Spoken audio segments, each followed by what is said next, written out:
sobre cómo Dios trabaja contigo y conmigo para transformarnos, para cambiarnos y para ser personas que se parezcan más a Jesús.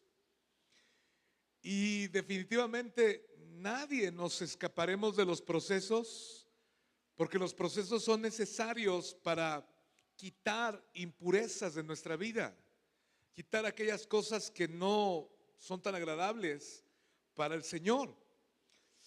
Pero diga conmigo, son necesarios. No, ni quieren decir, ¿verdad? Son necesarios. Entonces, voy a tomar unos minutos para... hay un versículo que se me metió en el corazón y creo que vamos a aprender de este versículo. Proverbios capítulo 13, versículo 12. Por favor. ¿Qué hubo? ¿Vamos a poner una película? Proverbios 13, 12. Dice en la 60. Proverbios 13, 12. La esperanza que se demora es tormento para el corazón, pero árbol de vida es el deseo cumplido. Lo voy a volver a repetir en la 60. Todos juntos, familia, 1, 2, 3. La esperanza que se demora es tormento del corazón, pero árbol de vida es el deseo cumplido. Yo le hago una pregunta, levanten las manos. ¿Cuántos han experimentado en su vida una demora de alguna promesa o de algo que Dios ha hablado a tu vida? Levanten la mano.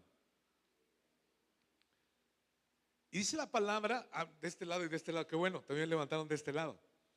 Pero es increíble cómo el versículo, el escritor de Proverbios, inspirado por el Espíritu Santo, está diciendo: la esperanza que se demora es tormento para el corazón, pero deseo cumplido es como un árbol, dice ahí la palabra.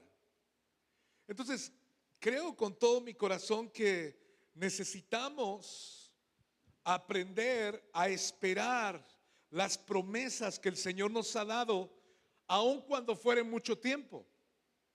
Ese mismo versículo en la versión de las Américas dice: la esperanza que se demora. A ver si la tienes, Ángel, porque quiero que lo vean. En la de las Américas. Perdóname, no alcanzo a ver si está Ángel ahí o no está Ángel. Alex, estás Alex. Nomás vi los chinos. La Biblia de las Américas es la LBLA. La esperanza que se demora enferma el corazón. En esta versión dice que la esperanza que se demora enferma el corazón. Y hay ocasiones que de repente entramos en un proceso de espera y no le vemos respuesta, no vemos que Dios responde a lo que estamos pidiendo o estamos esperando, y nuestro corazón se atormenta, dice la palabra. No solo se atormenta, sino también dice la Biblia que se enferma, es tormento para el corazón. En la de las Américas dice que el corazón se enferma. Yo quiero animarte en esta mañana de que en medio de la espera de aquello que estás orando, estás pidiendo, ten mucho cuidado que tu corazón se atormente y llegue a otro punto de enfermarse en contra de Dios o en contra de todos. Yo he estado por ahí también, que de repente no encuentras respuesta de parte del Señor, pero deseo cumplido es árbol de vida, dice la palabra. En ese mismo versículo, en Proverbios 13, versículo 12, en la Nueva Biblia Viva, dice: la esperanza frustrada, la esperanza que se demora. Esa es otra versión, ¿verdad? ¿Qué versión es esta? No sé, no dice. Pero en la Nueva Biblia Viva dice: la esperanza frustrada trae angustia al corazón, pero el deseo cumplido es como un árbol de vida. Entonces yo quiero animarte. ¿Qué cosa es aquello que tú estás esperando? A lo mejor una situación de salud, alguna situación de familia, alguna situación de trabajo, alguna situación de algo no resuelto, a lo mejor un conflicto que no se ha podido resolver, a lo mejor un hijo que no agarra la onda, a lo mejor una deuda que has estado batallando para pagarla, a lo mejor una situación complicada en tu vida. Pero déjame decirte una cosa, quiero animarte de que tengas cuidado de que tu corazón se llene de tormento, se enferme o se angustie. En medio de la espera, yo creo que tú y yo tenemos que guardar el corazón. Es normal, obviamente, que si de repente no ves nada, y cuántos de repente no ves nada y como que nos amargamos. Levanten la mano. Ay, qué sinceros, ¿verdad? Todos los amargaditos. Sí, nos amargamos. Pero déjame decirte una cosa, tarde que temprano, dice ahí, pero deseo cumplido es como un árbol de vida. Yo quiero decirte algo, Dios no miente, y si Él te lo prometió, va a buscar la manera de cómo sorprenderte. Ahora, pensando un poquito en esto, yo creo que si a alguien vivió todo esto, que el corazón se le llenó de tormento, que el corazón se le enfermó y que traía una angustia en el corazón por la esperanza que se tardó, se me vino a la mente fue José.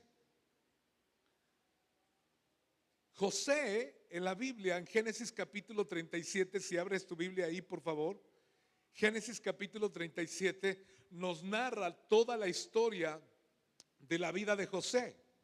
Pero antes que vayas a Génesis capítulo 37, yo quiero que veamos en la Nueva Traducción Viviente, y sí quiero que me pongan este versículo en la Nueva Traducción Viviente porque siempre me ha impactado. Salmo 105, 19, Nueva Traducción Viviente.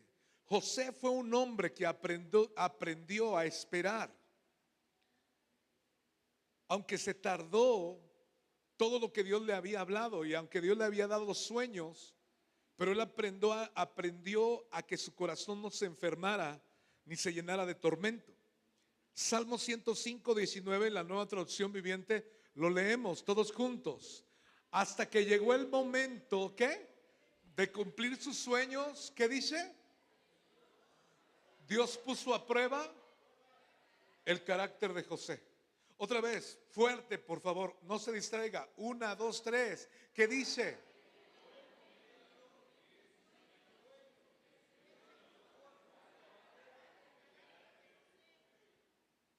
Entonces yo creo que todos nosotros tenemos una esperanza, tenemos un sueño en nuestras vidas.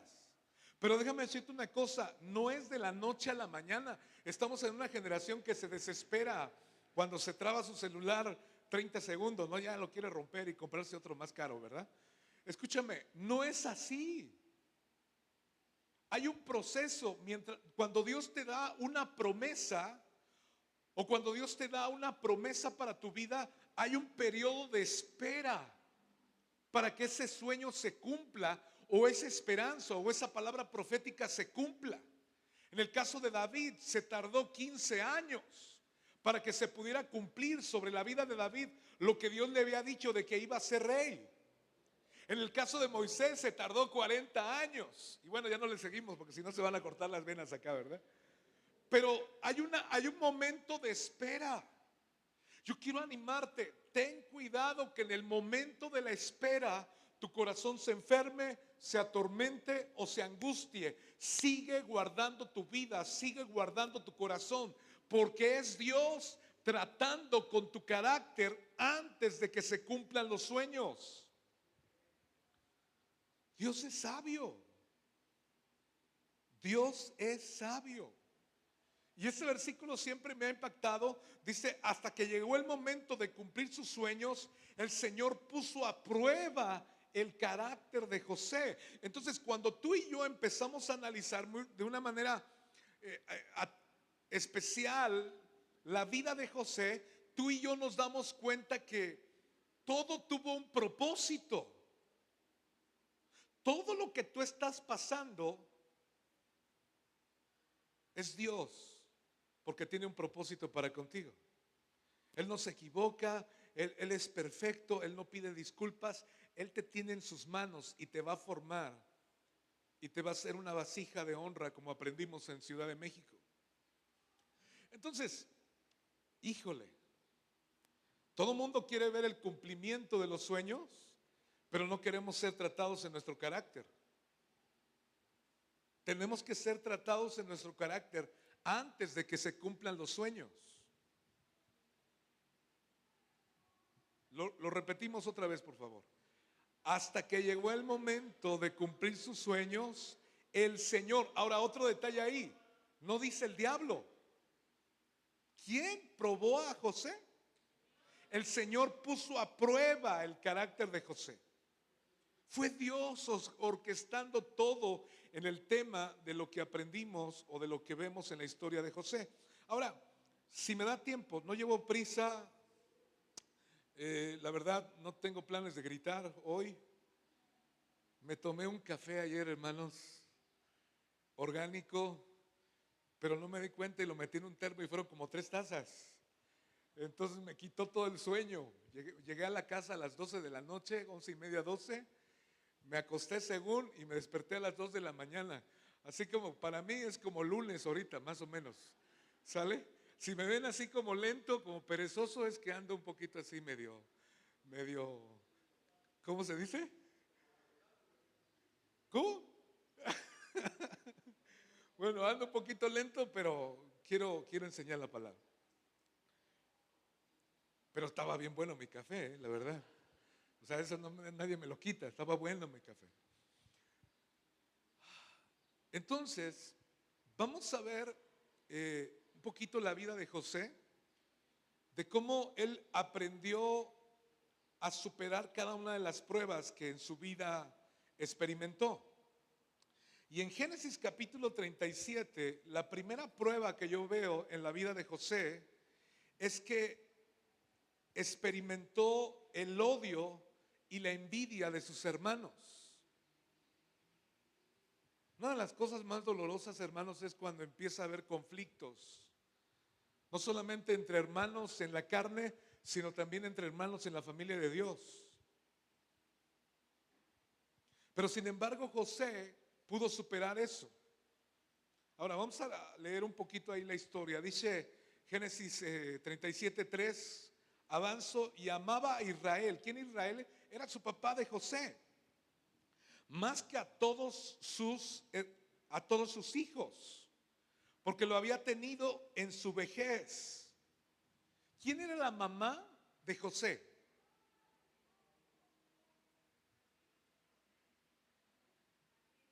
¿Quién dijo Raquel? Mari. ¿Quién era la mamá de José? ¿Vale? Raquel. Raquel. La mamá de José fue Raquel y su hermanito también Benjamín. Recuerden de que en ese tiempo era la esposa favorita de Israel o de Jacob. Tenía otras esposas en ese tiempo. Ahorita ya con una sola es suficiente. ¿Vale? Con una sola es suficiente, no más. Pero en el caso de José dice la palabra, perdóname, en el caso de Jacob dice la palabra que amaba profundamente a Raquel, pero sin embargo Raquel muere. Raquel muere, nació José, eso está en el capítulo 30, si lo quieres apuntar ahí, Génesis capítulo 30,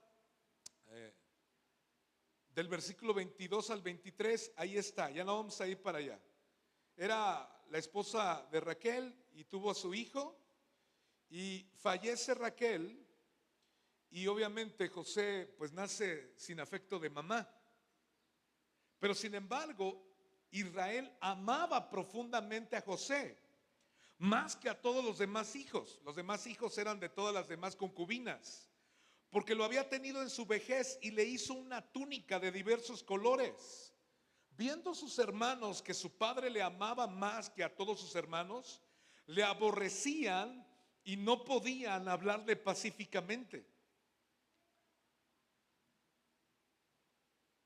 Ay, hermanos, una de las cosas bien difíciles que tú y yo tenemos que experimentar y que Dios está probando tu carácter es cuando has tenido conflictos dentro de tu familia, fuera de tu familia o dentro de la iglesia. Tú y yo tenemos que superar el odio y la envidia que tenían sus hermanos por José. En el caso, obviamente, Israel le puso esta túnica de colores. Los teólogos dicen que era una túnica blanca con las orillas. En las orillas tenía diferentes colores.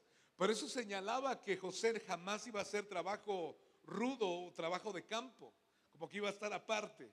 Y eso provocó que sus hermanos se enojaran y dijeran, ¿cómo es posible? Y dice que lo aborrecían y que no le podían hablar pacíficamente. Todos los conflictos que tú y yo estamos pasando o experimentando es para poner a prueba nuestro carácter.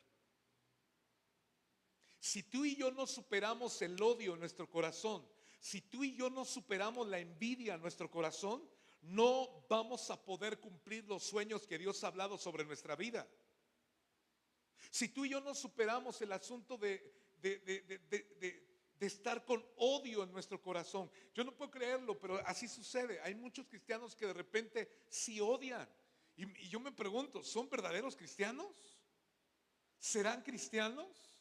Dile al que está a tu lado, por el amor de Dios, ya no odies.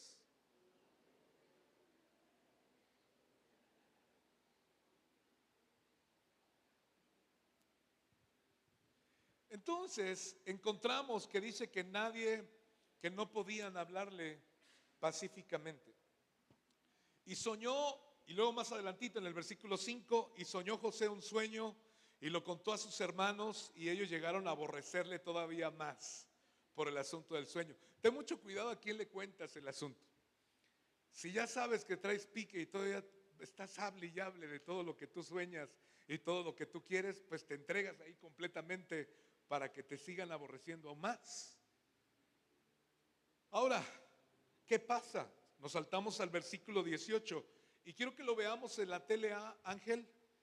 El versículo 18 dice, 18, el contexto es que de su papá Israel lo manda a que vea a sus hermanos. Cuando ellos lo vieron acercarse, antes de que llegara a donde ellos estaban,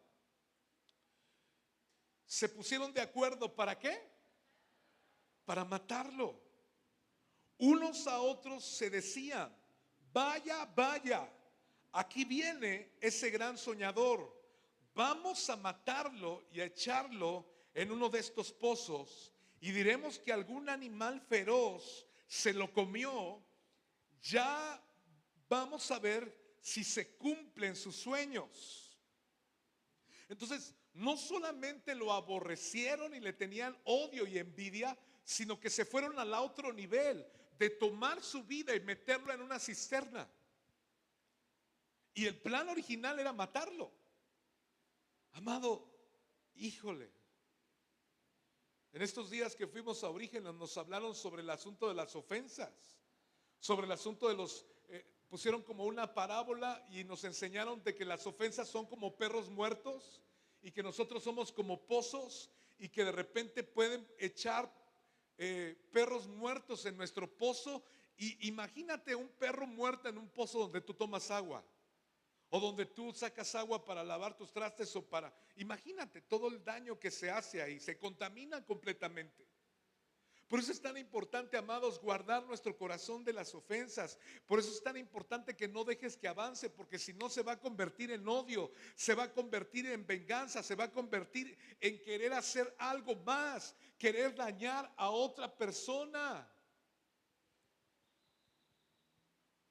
Y tenemos que tener mucho cuidado con eso.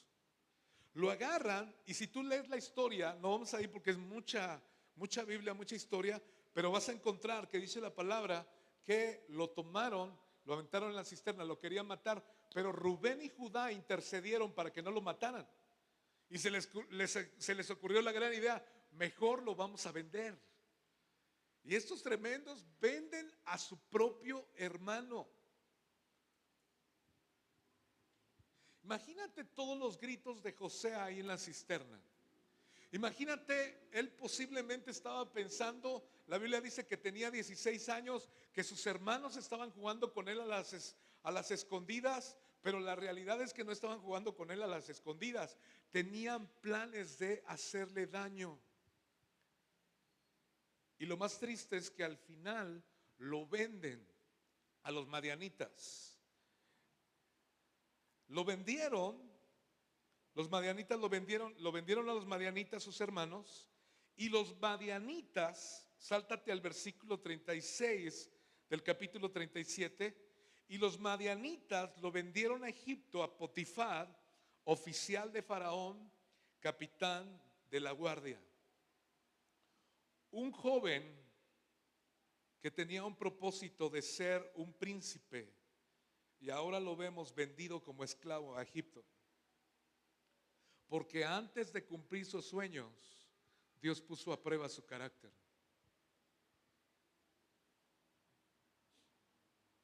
Ahora,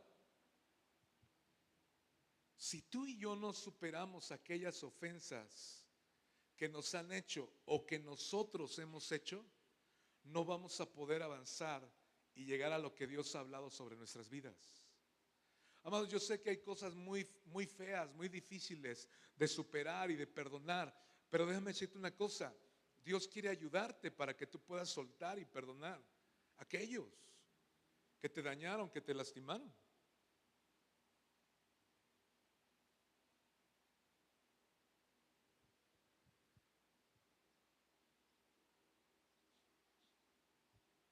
José tuvo que vencer el asunto de todo el odio y todo el resentimiento que tenía con sus hermanos. Yo nací en el 80, ya saben mi edad. Nací en el 80 en Ciudad de México, en Iztapalapa. Soy chilango, pero ya Dios me ayudó, ¿verdad? Pero déjame decirte una cosa: en el 80 mis papás traían unos detalles ahí que estaban arreglando. El asunto es que mi papá y mi mamá no se entendieron y todo el asunto. Y yo me acuerdo perfectamente cuando mi papá me llevaba, no sé si era Liverpool o dónde era, o si había Liverpool en ese tiempo, me imagino que sí, pero me compraba unos chocolates de rompope, que yo los tengo en la mente, y me daba una vuelta ahí a algún parque por ahí, no sé, tenía 5 años, no recuerdo todos los detalles. Pero después de que me dejaba con mi mamá me tenía que recoger con pala emocionalmente porque extrañaba a mi papá. Llegó el punto donde le dijo: ¿sabes qué? Mi papá se llama Guillermo. Y le dijo a mi papá: ¿sabes qué? Veo muy mal cuando dejas a mi hijo solo, o a tu hijo, a nuestro hijo, y tú te vuelves a ir. Pues un rollo ahí, ya sabes, sin Cristo. Le tiró el rollo a mi mamá, la enamoró, los dos son de acá, de Juchatengo, por acá, por Sola de Vega, acá adelante, ya saben, por ahí. La enamoró y como clásicos paisanos se juntaban para hacer fiestas y le dijo que era soltero y resultó que no era soltero, que tenía familia. Y se hizo una bronquísima. Y en esa bronca yo estuve metido. Pero ¿sabes una cosa? Yo tuve que aprender a soltar a mi papá. Cuando eres niño no lo sientes, no, vas creciendo y todo el asunto, y tu mamá, son increíbles las mamás que salen adelante con la familia por alguna situación que te separaste o alguna situación que te divorciaste. Es increíble, la vida de ustedes son ejemplares con el asunto de sacar adelante a la familia. En el caso mío, mi mamá fue ejemplar en ese sentido. Tenía 2, 3 trabajos, buscaba la manera, se movía, era muy movida mi mamá para sacarnos adelante. Pero el tema es que muchas veces crecemos y estamos con heridas en nuestro corazón porque alguien nos tiró en la cisterna y porque tú y yo posiblemente no teníamos nada que ver. Yo no tenía nada que ver. Pero yo quedé en el fuego cruzado y sin embargo tuve que aprender a soltar, tuve que aprender a perdonar a mi papá. Eres pequeño, no lo sientes, pero llegas a la adolescencia, cuando empiezas a ver a los niños que tienen papá y tú que caminas sin papá, empieza a pegarte en tu corazón. Y parece nada, pero sí define muchas cosas de cómo nos comportamos en nuestra vida. Define muchas cosas. Yo sé, percibo y huelo perfectamente el espíritu de abandono, de rechazo, de ilegitimidad, de todo eso, porque yo lo viví. Y no lo acepto cuando yo lo veo dentro de un joven o dentro de un niño. Le digo no, porque yo lo viví perfectamente. Y sabes una cosa, Jesús me liberó de eso. Pero yo tuve que aprender a soltar a mi papá. Tuve que aprender a soltar. Posiblemente me soltaron me dejaron ahí en la cisterna, pero yo tuve que aprender a sobrellevar eso. José tuvo que aprender a perdonar a sus hermanos. Yo tengo una pregunta. ¿Quién es aquel que te ha tirado en la cisterna y que posiblemente sigues con un enojo en tu corazón? Segunda prueba, la prueba de Egipto. Génesis capítulo 39, versículo 1. Llevado pues José a Egipto, Potifar, oficial de Faraón, capitán de la guardia, varón egipcio, lo compró de los ismaelitas que había llevado allá. Yo te hago una pregunta. ¿Tú comprarías, los que tienen negocios, los que tienen negocios están contratando siempre gente? Por aquí está Enrique. Enrique, ¿tú contratarías a un amargado? No, ¿para qué? Lalo, ¿contratarías a un amargado? Que llegue bien bravo en la mañana y echando rayos y todo ese asunto. ¿Contratarías a un amargado? De entrada, escucha muy bien, yo creo que algo le pasó a José, porque Potifar le echó ojo y lo compra. ¿Cuántos saben que la amargura se nota en el rostro? No mira a nadie, por favor, tranquilos. La amargura se nota en el rostro. Y cuando Potifar estaba comprando a los esclavos, dijo: yo quiero a ese. Y lo compra y se lo lleva a su casa. Pero ya José estaba procesando el soltar a sus hermanos, el perdonar a aquellos que le habían aborrecido y le habían odiado. Ahora, ¿sabes por qué te compruebo esto? En el capítulo 39, versículo 2. Dice, se lo llevó Potifar a Egipto, mas Jehová estaba con José, y es increíble este versículo, y fue varón próspero y estaba en la casa de su amo el egipcio.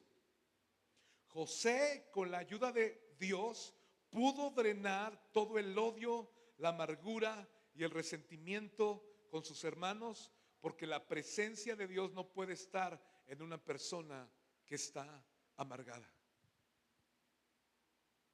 ¿Sabes cuál es la clave de José en medio de cada uno de sus procesos? Que Dios estuvo con él. Posiblemente se ha tardado aquello que has estado esperando, pero si tú te propones que la presencia de Dios esté contigo, Dios te va a ayudar en medio del proceso. Dios te va a ayudar. Ahora, estaba, si me pones la foto, por favor, Ángel. Hay un presidente que en 1881, uno de los presidentes de Estados Unidos, este presidente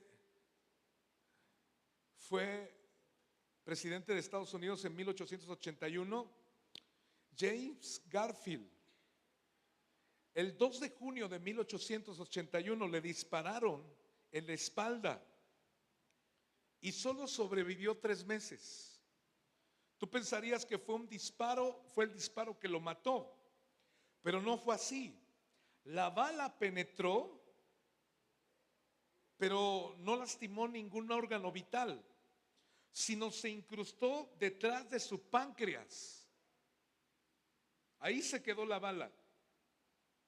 Pero en esos tiempos, en 1881, los métodos no le daban mucha importancia al tema de la higiene. Así que los gérmenes, no había mucho entendimiento de ese tema. Entonces el presidente lo estuvieron tratando, médicos en ese tiempo usaron los instrumentos médicos sin esterilizar. hurgaron su cuerpo todo lo que pudieron para tratar de sacar la bala y todo el asunto. Siguieron haciendo eso durante 80 días mientras el presidente James estaba convaleciente por esta situación. ¿Cómo esperaríamos hoy el proceso regular? No tenía nada que ver con esterilizar sus instrumentos. Me parece fascinante que el presidente Garfield muriera no por la bala, sino por toda la infección, por los médicos que estuvieron usando instrumentos sin esterilizar. Hay mucha gente que de repente, cuando no ha perdonado, cuando no ha soltado, sigue sobre el tema, sigue sobre el tema, sigue sobre el tema y está metiendo la mano en la herida y está tratando de arreglar algo ahí en el corazón, pero la gente se daña y se enferma por eso. Pero sin embargo, José estaba en una actitud de decir, pues bueno, pues ya estoy en Egipto, voy a tener que mover aquí las manos. Versículo 3 dice, y vio su amo que Jehová estaba con él y todo lo que él hacía. Quiero que leamos este versículo todos juntos, 1, 2, 3. Dice, y vio su amo que Jehová estaba con él y todo lo que hacía, Jehová lo hacía prosperar en sus manos. Alguien resentido y amargado se tira a la depresión. Pero sin embargo José no fue así. José dijo, sí, se volaron la barda mis hermanos, pero estoy en Egipto y no puedo hacerme la víctima, necesito mover las manos. Entonces él entra en un proceso de mucho trabajo. Diga conmigo, mucho trabajo. Fuerte, mucho trabajo. Entonces, escúchame, ahora yo veo a José pasando la prueba del odio y del resentimiento y de todo lo que con sus hermanos, y que él aprendió a soltar, y ahora entra a la prueba de el esforzarse y el trabajar en la casa de Potifar. Se puso modo trabajo. Hay muchos que de repente piensan que el trabajo es una maldición. Diga conmigo, el trabajo no es una maldición. Ay, por culpa de Adán estoy sudando ahí en el sol. No, el trabajo no es una maldición.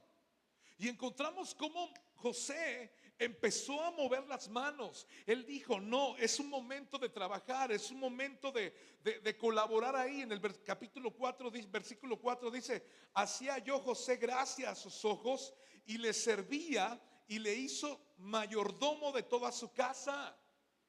¿Por qué? Porque él ya había drenado y había soltado y entregó en su poder todo lo que tenía. Yo no entrego mis cosas a un amargado y resentido.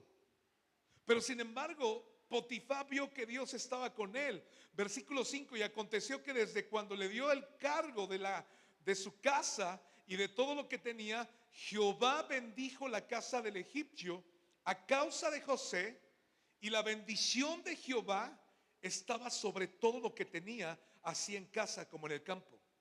A ver, ¿cuál es el pretexto para que tú y yo, la bendición de Dios repose sobre nuestras vidas?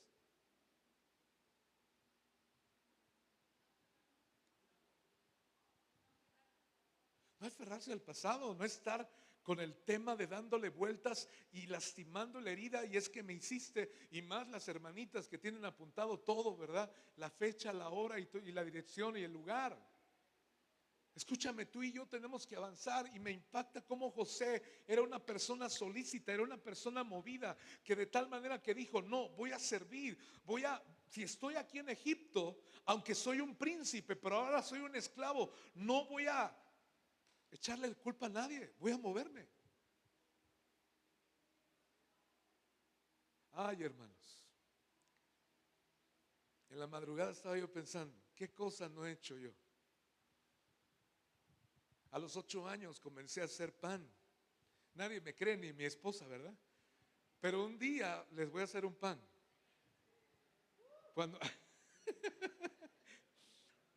Un pan amarillo con un queso, ¿verdad? Un queso de esos de 32 pesos ahí completo, ¿verdad? Pero escucha muy bien, yo me acuerdo, empecé a los 8 años. No porque mi mamá, explotación infantil, no, yo tenía ganas de aprender. Aprendí. Luego pasó el asunto de la secundaria. Me veo de ciudad, pero la verdad yo soy de campo. Cuidé animales, tuve como 29, más de veintitantos chivos en ese tiempo. Ahorita ya no sé, ¿verdad? Espero que sean ovejas, ¿verdad? Pero escucha muy bien, no solo eso, sino que también trabajé con un arquitecto, aprendí varios oficios. Y yo me doy cuenta que todo eso tenía un plan y un propósito. Fui posturero, ¿dónde está Toño? No veo a Toño. Fui posturero 6 meses en un taxi de San Lorenzo de Cacautepec. Trabajé con un aluminiero, trabajé con un carpintero, trabajé con un electricista, trabajé con un pintor, trabajé con el que pega, ¿cómo se llama? Loseta. Supe todo el movimiento del arquitecto, trabajé en su casa del arquitecto, aprendí todo cómo administraba su bodega, aprendí muchas cosas. Y yo me doy cuenta que todo eso tenía un propósito y un plan. ¿Sabes para qué? Para que todo lo que estamos haciendo en Génesis no nos den la vuelta. Me gusta el asunto de la construcción. Ahí estoy de repente metiendo mi cuchara, pero la realidad es porque le sé. Y porque Dios tenía un plan y un propósito. Lo que estás pasando es que Dios te está entrenando para lo que sigue. Te está entrenando el Señor. Puedo entender a alguien. Por eso en el caso de los taxistas, 16 horas sentados. Sé amable con los taxistas, no te pases de lanza. Hola, invítales una agüita, algo. Son 10. Aquí está Adal. ¿Cuántos te han bendecido con una coca, Adal? Nadie, te azotan la puerta, ¿verdad? No, amados, escúchame. Todo lo que tú y yo pasamos y vivimos es porque Dios tiene un propósito para con tu vida. Y al principio no lo entendía. Levantarme a las 5 de la mañana, 4 de la mañana para tomar el taxi de la postura y terminar a las 10 de la noche y sacar el mínimo. El trabajo no es una maldición. Entonces vemos cómo José ahora, él está en modo trabajo. Y yo quiero mencionarte algunos versículos. Sé que ya me tardé, pero aguánteme. El trabajo lo creó Dios. Digan conmigo, el trabajo lo creó Dios. No fue el diablo. Génesis capítulo 2, versículo 2 y 3 en la PDT. Aquellos que dicen, ay Señor, sácame de este trabajo. No, es Dios que te está enseñando. Odio a mi patrón. No, es Dios que quiere que aprendas a amar a tu jefe. El séptimo día en la PDT, por favor. Todos juntos. El séptimo día Dios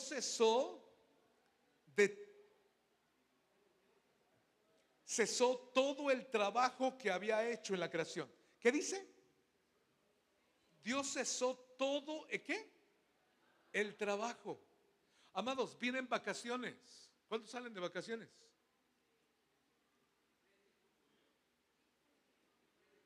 Bueno, en junio, ya en este mes salen de vacaciones.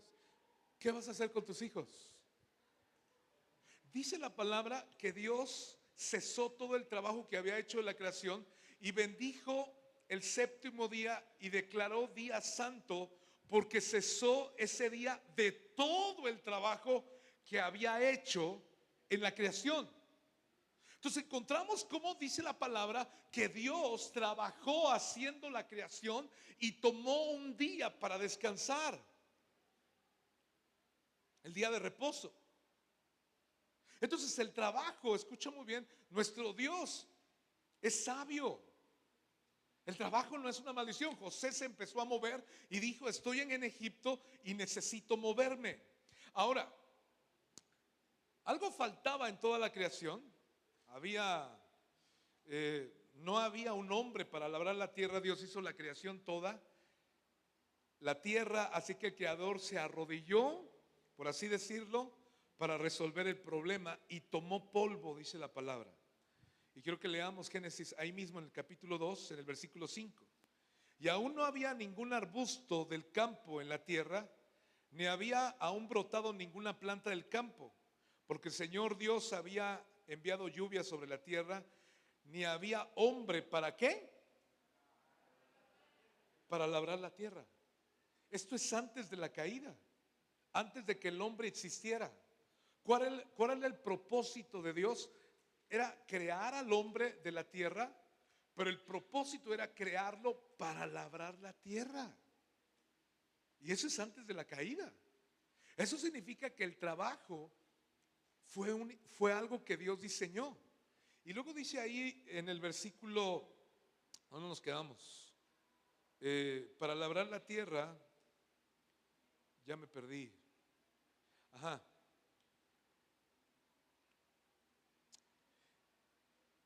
Y plantó el Señor Dios un huerto hacia el oriente en Edén, y puso ahí al hombre que había formado.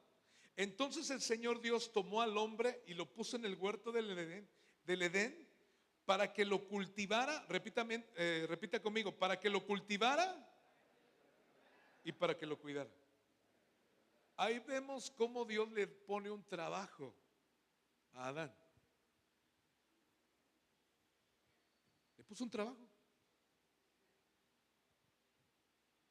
Ahora, quiero equilibrar el asunto. Ahí está, ¿verdad?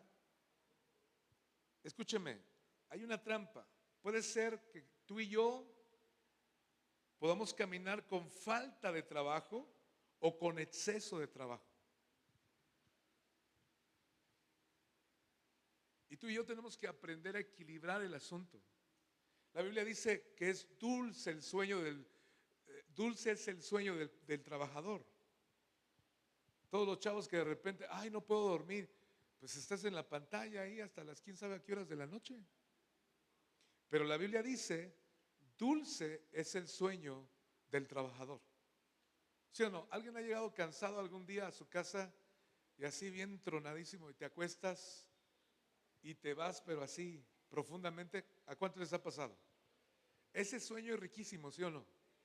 Pero cuando no hiciste nada en el día, ni sueño tienes. Por flojo Dios no te da sueño, ¿verdad? Pero la Biblia dice que dulce es el sueño del trabajador.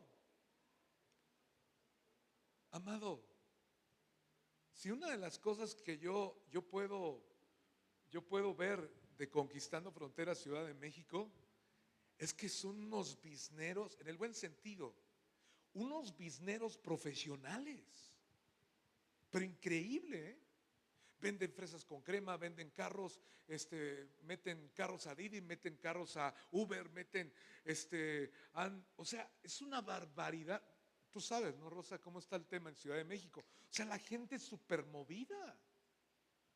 O sea, la gente es súper intensa. O sea, lo que tú pongas en Ciudad de México, te sales obviamente es otro contexto, o sea, es otro tipo de movimiento, pero es increíble el asunto a mí me impacta el ritmo y cómo son de movidos en el asunto del trabajo. Y nos venimos para acá a Oaxaca. Ay, será de Dios, que Dios me quiera bendecir. Pero no nos movemos. Amado, el trabajo también forja nuestro carácter. Cuando tienes un patrón que se pone todo loco y que está como endemoniado tu patrón y echa rayos y centellas y demonios salen de su boca, casi, casi.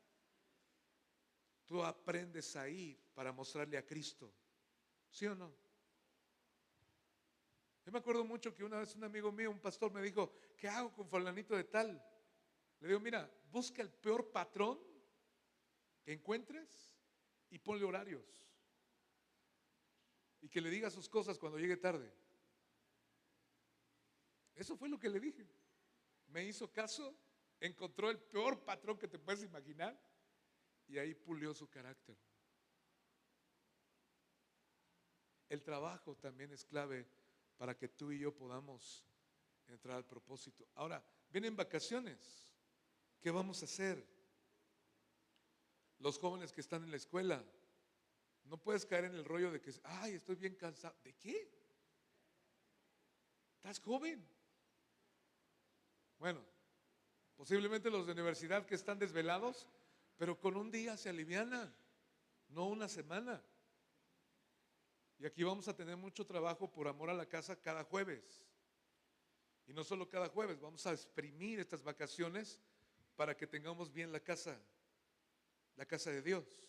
Nadie se emociona, nadie dice amén, pero así es y eso vamos a hacer. ¿Sale? Porque es parte de nuestro carácter y es parte de lo que Dios quiere hacer. Bueno, entonces José le empezó a mover. Y yo quiero que leamos 39 otra vez, 39:5, porque me impacta. Y aconteció todos juntos, 39:5, 1, 2, 3. 39:5.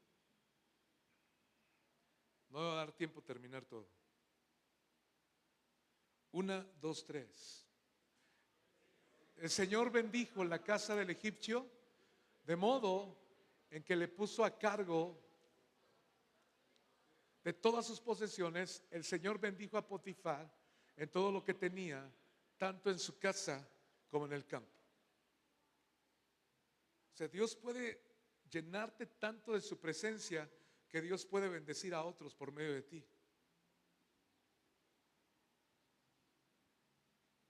Es que me voy al norte, estoy bien endrogado. Ese es el clásico aquí en Oaxaca. No, llénate de la presencia de Dios. Voy por acá, por favor. Que se evidenció por acá alguien. Llénate de la presencia de Dios. ¿A dónde te vas?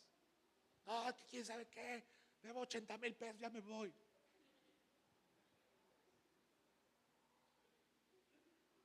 Dios te va a dar la gracia para pagar eso. Si tú tienes la presencia de Dios, la bendición de Dios va a caer en tu casa y va a caer en el campo.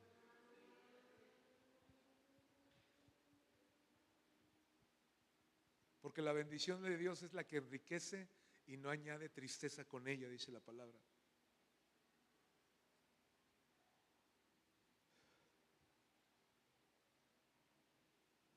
Me da risa que muchos de los chavos de aquí de la iglesia, todos trabajan en oficinas. Y gracias a Dios. Pero de repente le toco las manos a chavos y no saben, las manos, no saben agarrar una pala, no saben agarrar la hoz, no saben agarrar el machete. No, aquí les vamos a enseñar. Hola.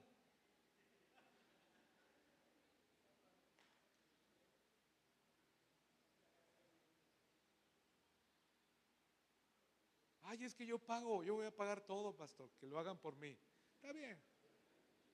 Pero escucha, necesitamos desarrollar una vida de meter las manos. Ok.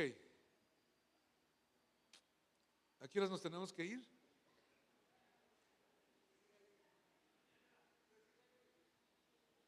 Bueno, aguánteme un solo punto más. La prueba de superar el odio, el asunto del trabajo. Ahora, una de las cosas bien difíciles para José fue la prueba de la pureza.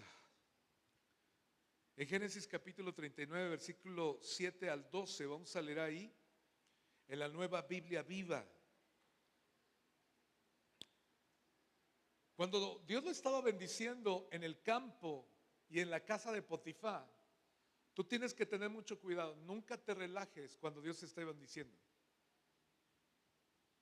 Cuando Dios te bendice más, tú y yo podemos caer en el asunto de relajarnos y comprometer nuestras convicciones. José estaba bendecido. La bendición de Dios reposaba sobre él. Pero sucedió, dice ahí la palabra, si es la Nueva Biblia Viva, ¿sí la encontraste? No, yo lo leo acá.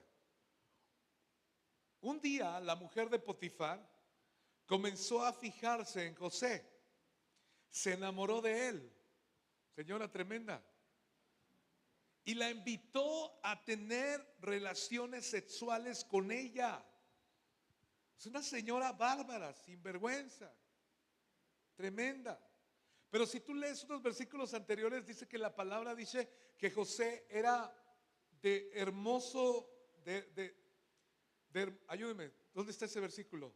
Ayúdeme, está en el versículo, en el capítulo 39, dice que era de hermoso semblante y de bella presencia, así como Adán, ¿verdad?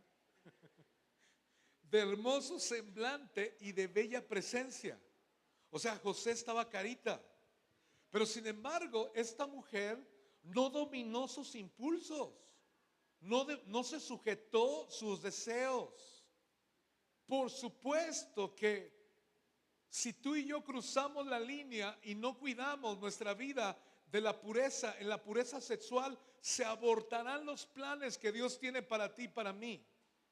No digo que Dios no perdone los pecados de fornicación, los pecados de adulterio, pecados de diferentes tipos de pecados sexuales. Dios perdona todo ese, Dios perdona eso, pero lo que se pierde es tiempo.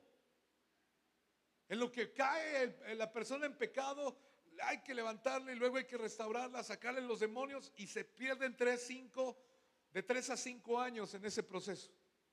Lo que se pierde es tiempo. Claro que Dios te perdona. Por eso es importante de que tú y yo guardemos nuestro corazón. Si quieres que los sueños de Dios se cumplan y que sea un árbol de vida para ti, tenemos que pelear y tenemos que pedir la gracia al Señor para que nos ayude a caminar en pureza.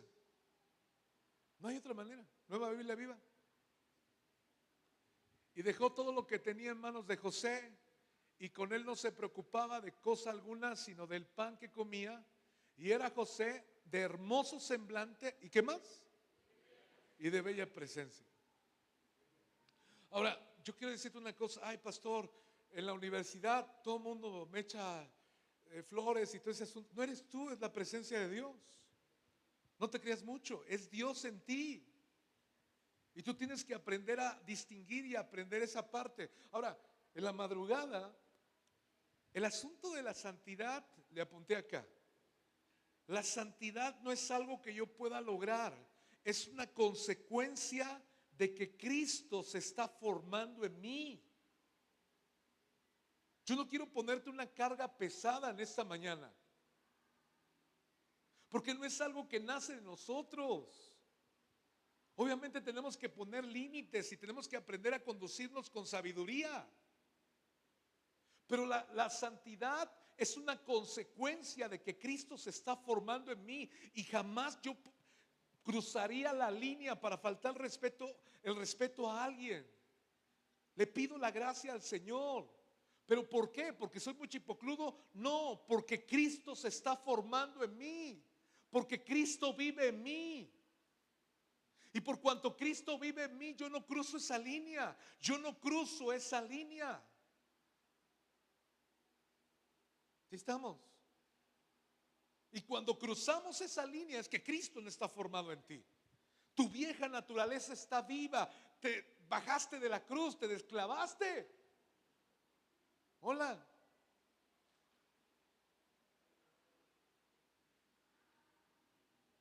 No quiero ponerte una carga pesada. Es una consecuencia. Tú estás cerca de Jesús, y de Jesús emana santidad, emana justicia, emana todo lo que tú y yo necesitamos. Es maravilloso. Entonces ya no es una carga, ya no es un tema de legalismo, sino es un tema de consecuencia. Si yo estoy pegado a Jesús, la consecuencia va a ser santidad en mi vida. Y ya. Ahora, esta señora no se detuvo, estaba bárbara. Dice, ¿dónde nos quedamos? Pero José se rehusó a hacerlo y le dijo: Señora, mi amo confía en mí en todo lo relacionado con su hacienda. Él me ha dado toda su autoridad y no me ha prohibido ninguna cosa, solamente sobre usted, como yo no tengo ningún derecho, pues usted es su esposa, la está ubicando. ¿Cómo podría yo hacer una maldad tan grande como esta? ¿Sería un pecado muy grande contra Dios? Fíjate cómo está en un país ajeno, está en Egipto. No, pues ya ni modo, ¿para qué me mandan a Egipto? Pues ahora me destrampo aquí en Egipto. No.